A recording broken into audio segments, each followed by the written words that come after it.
नमस्कार दोस्तों, GS express के यूट्यूब चैनल में आपका पुनः स्वागत है। आज हम लोग पुनः जीडी के प्रीवियस ईयर के 7वें सीरीज को लेकर के उपस्थित हुए हैं। आइए देखते हैं इसमें कौन कौन सा क्वेश्चन दिया हुआ है और कौन कौन सा क्वेश्चन आपको एक बार रिपीट करना है। तो पहला क्वेश्चन आपके सामने दिया हुआ है, निम्नलिखित में से कौन सा वेद सबसे पुराना है। तो ये सभी लोग जानते हैं कि ऋग्वेद, यजुर्वेद, अथर्ववेद और सामवेद 4 वेद होते हैं, जिसमें से ऋग्वेद जो होता है ये सबसे पुराना होता है, अर्थात सी वाला ऑप्शन आपका सही हो जाएगा। और उम्मीद करते हैं कि इस क्वेश्चन को सारे लोग लगभग कर लिए होंगे। तो ये हो गया आपका ऋग्वेद।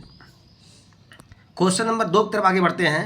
क्वेश्चन नंबर दूसरा दिया है, SME का पूर्ण रूप स्मॉल एंड स्पेस दिया है इंटरप्राइजेज है। तो इसमें आपको बताना है कि इसमें क्या उत्तर हो सकता है।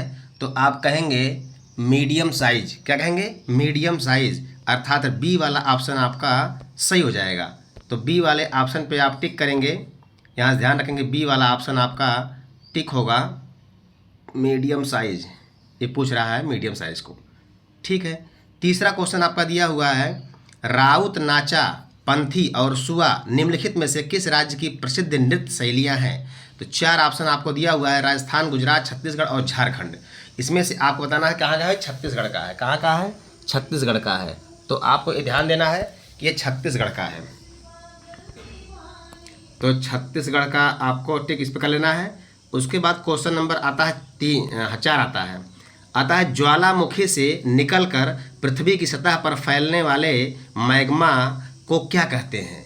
तो ये आप सभी को मालूम है, इसे लावा बोला जाता है। क्या बोला जाता है? लावा बोला जाता है। तो अर्थात बी वाला ऑप्शन आपका सही हो जाएगा। यहाँ पर ध्यान रखिएगा, बी वाला ऑप्शन आपका सही हो जाएगा। ये लावा हो जाएगा। क्या हो जाएगा? बी वाला ऑप्शन लावा हो जाएगा।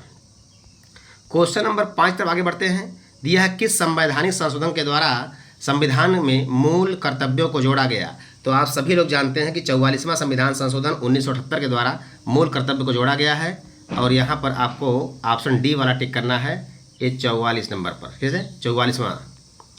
क्वेश्चन नंबर आपके सामने 6 है, स्पेस दिया है, को 5वीं पंचवर्षीय योजना के दौरान पेश किया गया था। तो 5वीं पंचवर्षीय योजना के दौरान क्या पेश किया गया था? ये आप सभी को मालूम है कि भाई न्यूनतम आवश्यकता कार्यक्रम। क्या? न्यूनतम आवश्यकता कार्यक्रम, अर्थात ये बी वाला ऑप्शन सही हो जाएगा।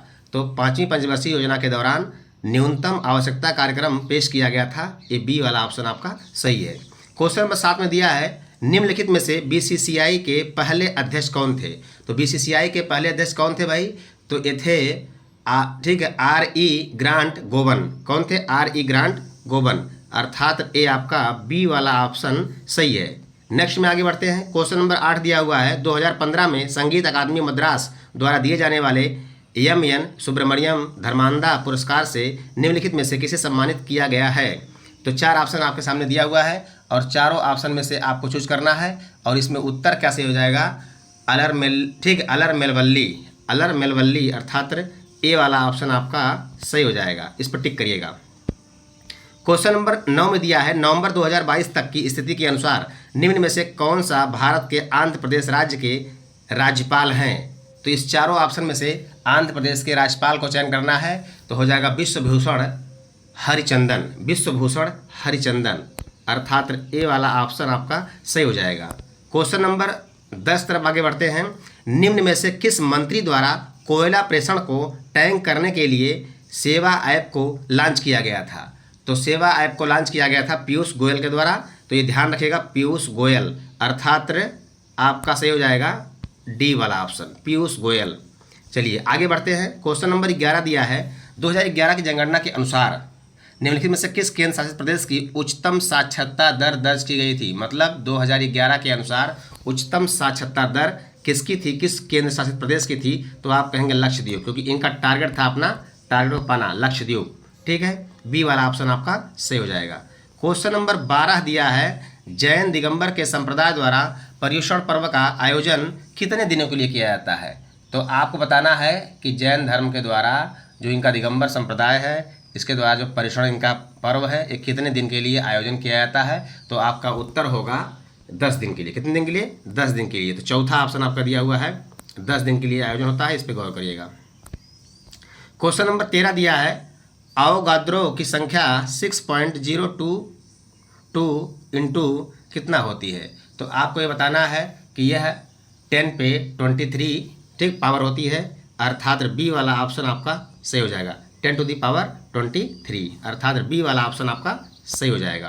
क्वेश्चन नंबर 14 दिया है 2022 तक प्राप्त जानकारी के अनुसार भारत में कितने उच्च न्यायालय हैं। तो आप जानते हैं कि भाई भारत में 25 उच्च न्यायालय कितने हैं, 25 उच्च न्यायालय हैं, क्योंकि आपको मालूम है कि पहले जो है 21 उच्च न्यायालय था, फिर उसके बाद त्रिपुरा,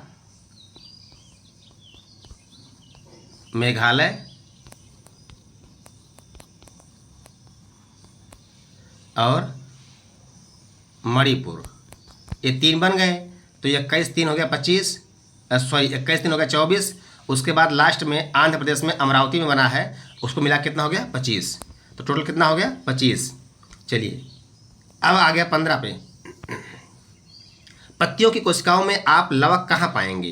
कह रहे जो पत्ती होती है इसकी कोशिकाओं में लवक आपको कहाँ मिलता है, तो भैया कोशिका द्रव्य में मिलता है। कहाँ मिलता है, कोशिका द्रव्य में मिलता है। तो आपको टिक करना है कोशिका द्रव्य।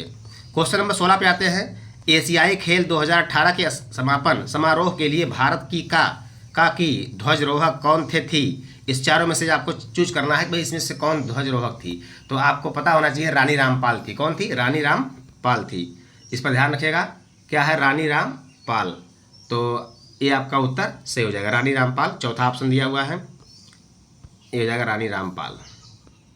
क्वेश्चन नंबर आपका 17 दिया है। पूना पैक्ट के परिणाम स्वरूप हरिजन सेवक संघ की स्थापना कब हुई थी। तो हरिजन सेवक संघ की स्थापना कब हुई थी, ये आप सभी को मालूम है, क्योंकि मैंने जब आपको पूना पैक्ट पढ़ाया था तो ये सब चीज़ें आपको बताई थी 1932 में, 26 सितंबर 1932। तो 26 सितंबर 1932, इसका मतलब 32 साल खाली दिया हुआ है, तो यहाँ पर 32 हो जाएगा। ठीक है। क्वेश्चन नंबर 18 आपका दिया है। अटल पेंशन योजना के अंतर्गत ग्राहक की आयु के बीच होनी चाहिए, मतलब किसके बीच होनी चाहिए।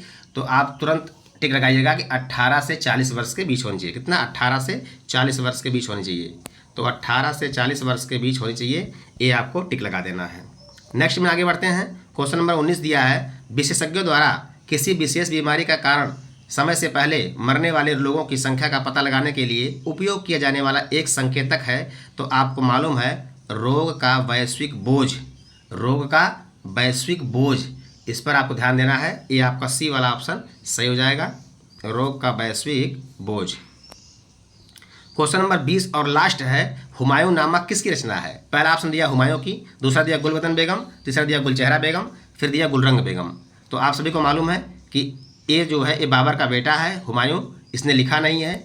और उसकी बहन जो है गुलबदन बेगम, ये तीनों बाबर की बेटियां हैं, गुलबदन बेगम, गुलचेहरा बेगम और गुलरंग बेगम। तो इसमें से गुलबदन बेगम को आपको चूज करना है, क्योंकि बहुत फेमस है। हुमायूं नामा किसकी रचना है, तो गुलबदन बेगम की है। ठीक है। तो इस तरह से इसमें हमने कुल 20 क्वेश्चन को कवर किया। उम्मीद है कि आप इन क्वेश्चनों को एक बार रिपीट कर लेंगे और हम लोग नेक्स्ट सीरीज जल्द ही लेकर उपस्थित होंगे। जय हिंद, जय भारत।